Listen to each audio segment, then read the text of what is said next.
There were a lot of videos that I had in my queue to start off the new year. I just don't know which video to release first. Should I do my thoughts on Ballad of Songbirds and Snakes, even though it's a year old? Or my book review for Mandy Lynn's Essence? But no matter what project I picked up, my mind always went back to one thing. It's the end of the world as we know it. Gee, where have I heard that before?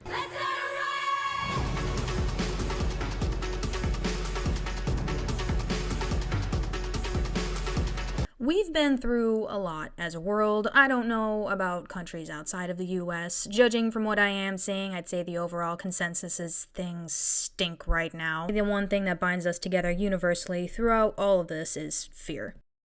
AI is taking over and soon we'll be fighting robots. The election is over and a lot of people are happy with the results. A lot of people are sad with the results. The rest of us in the middle are just hoping we can afford groceries this week. You know what?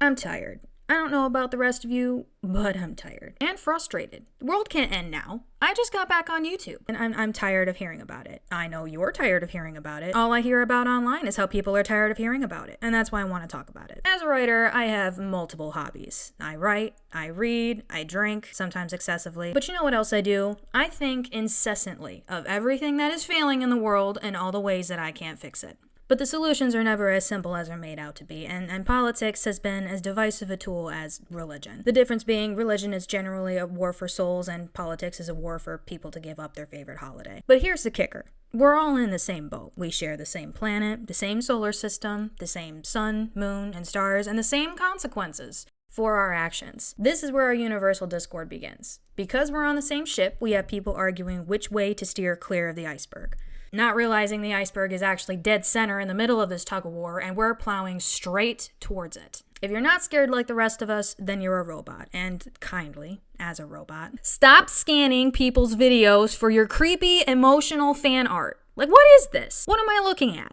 We're all a little wary going into 2025. The part that gets all of us is most of us didn't agree to this shit. We're just along for the ride. I mean, how many of us wanted a robot to do our dishes? And one that's emotionally intelligent? So we just skipped iRobot and went straight to Terminator. This just in, the Pope is supposedly opening a portal to hell. I don't think any of us want anyone opening any portals to anything right now, given the curses Ramsey has unleashed the last few years. And I get why people want to be informed. The puppet masters behind the stage might not want us to put two and two together, but I get it. We're genetically designed to prepare for the worst in terms of self-preservation. And I don't say this to scare you, just to help you maybe get some sleep tonight. There is absolutely nothing we can do to prevent whatever's coming.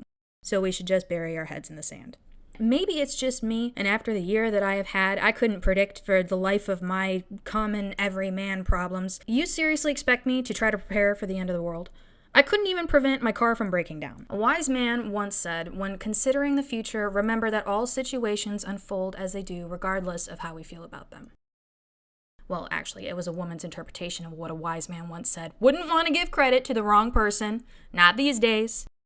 The wise man knows it is fruitless to project hopes and fears on the future. This only leads to forming melodramatic representations in your mind and wastes time.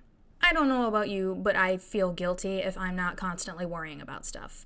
If I don't think about it, I'm not worried about it, and I almost feel like I'm inviting fate to remind me of how much worse things can get, even if they're already bad. It sometimes gets to the point where I'm actually afraid to let myself be happy because something might ruin it. So it's better if I just ruin it. But being the thief of your own joy won't stop anything from happening. Sometimes it's okay to just give yourself the occasional pat on the back or enjoy the moment. It doesn't mean you're prideful, and it doesn't mean you're going to fall. I think a lot of this stigma comes from the idea that ignorance is bliss, and while I know there have been cases in history that prove these consequences not only affect one but many, and sometimes in dire ways, it shouldn't mean we can't be allowed to enjoy things. Putting things on pause to enjoy the moments in our life and the blessings we do have doesn't make us ignorant, and we shouldn't be made to feel guilty for wanting what humankind has always strived for since the beginning, simply to be happy. I agree it's important to want to know what's going on in the world, but in all truthfulness, how much do we really know? How much of what we know has been exaggerated or an outright lie? A matter of perspective. If knowledge is power, then why in the age of technology, when we have all the information we could ever want at our fingertips, do we feel the most powerless? Fighting and arguing all the time over who's right and who's wrong is a big part of the problem. Ignorance isn't rooted in simply ignoring the problem, but refusing to acknowledge we might know less than we think about it. We become so rooted in our ways of thinking and the things that we believe, so we blind ourselves to what others have to say. Despite our desire for things to get better, we are scared to death of change.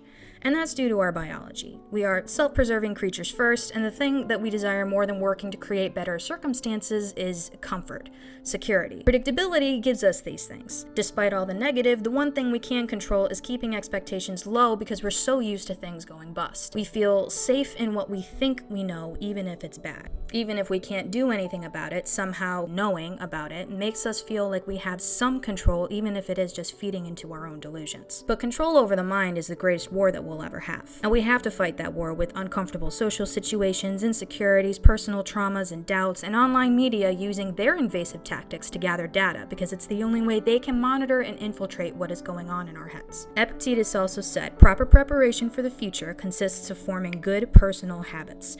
Train your intentions rather than fooling yourselves into thinking you can manipulate outside events. And I know Gandhi's "be the change you want to see" has been done to death, but it still stands. It's just usually preached by the people who don't even want to try to change, let alone comprehend the notion. As writers, we have to be willing to change. We have to be willing to do the inner work for the sake of the work we want to put out in the world. We have one of the most influential art forms at our fingertips, and it is commonly overlooked. People might think you just tell silly stories or write emotional prose, but what we're actually capable of is remiss. Don't let the distractions drag you down. People can choose to fight with each other over things, but without any context or open-minded abilities to empathize with that other person, that's all it will ever be.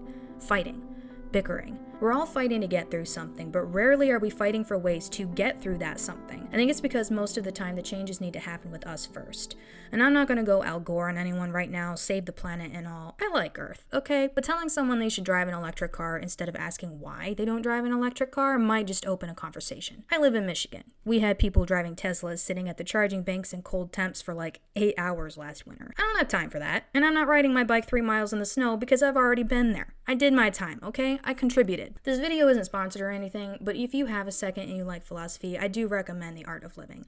It's a good book, it's an easy read, it may be thin, but it's packed with a lot of good advice, especially for the crazy world we're living in today. If it is any consolation, I don't have a bad feeling going into 2025. I know that's a crazy thing to say, given the current state of things and the projection of events. It looks bleak.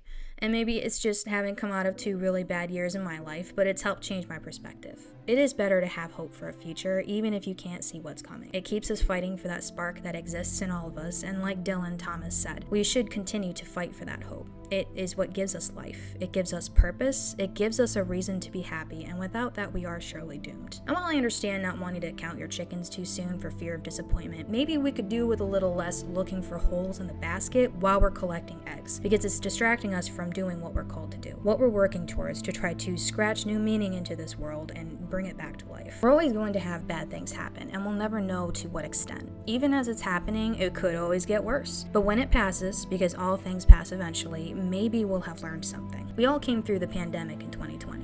Things have changed, and a lot of people would argue that things got worse. But I think the worst part is really the result of so many generations not having consideration for the future. As difficult as it is now, we are still capable of great things. Sometimes you do have to expose the rot in the wood to learn how deep we need to go to rebuild. Sometimes we need to rip out the whole foundation. We're learning to think for ourselves instead of do what prior generations told us we have to do to make it in a world that's ever changing. We're learning to adapt quicker in an unpredictable world where change is constant, and if we get so used to change, maybe it won't be as scary to make changes in ways that count for generations after us. We cannot predict the end of the world. If it is truly the end, all we can really do is bunch up in our coats with a pair of binoculars and watch. And as uplifting as it is to see people try to stay informed, listening to the theories with no real information is only adding to the anxiety. But the end of something doesn't mean the end of everything, and it usually means the beginning of something else, something new, something fresh and alive that hasn't been seen before. But we are the ones who determine what that something is. If I ever have kids, I don't want to raise them in a way that gives no hope for the future. I would rather give them the tools I think they'll need to make the right choices to create a new path for something better, even if I'm not around to see the end result. So hopefully this video helped somebody get some sleep tonight, because I know I'm not. My feed is so cluttered with bad news, my insomnia is having a field day. Between current events and the Jurassic horror playthroughs, I'm gonna have nightmares for months. Thank you all for watching. Like and subscribe. Leave a comment if you feel like talking. I'll see you guys in my next video.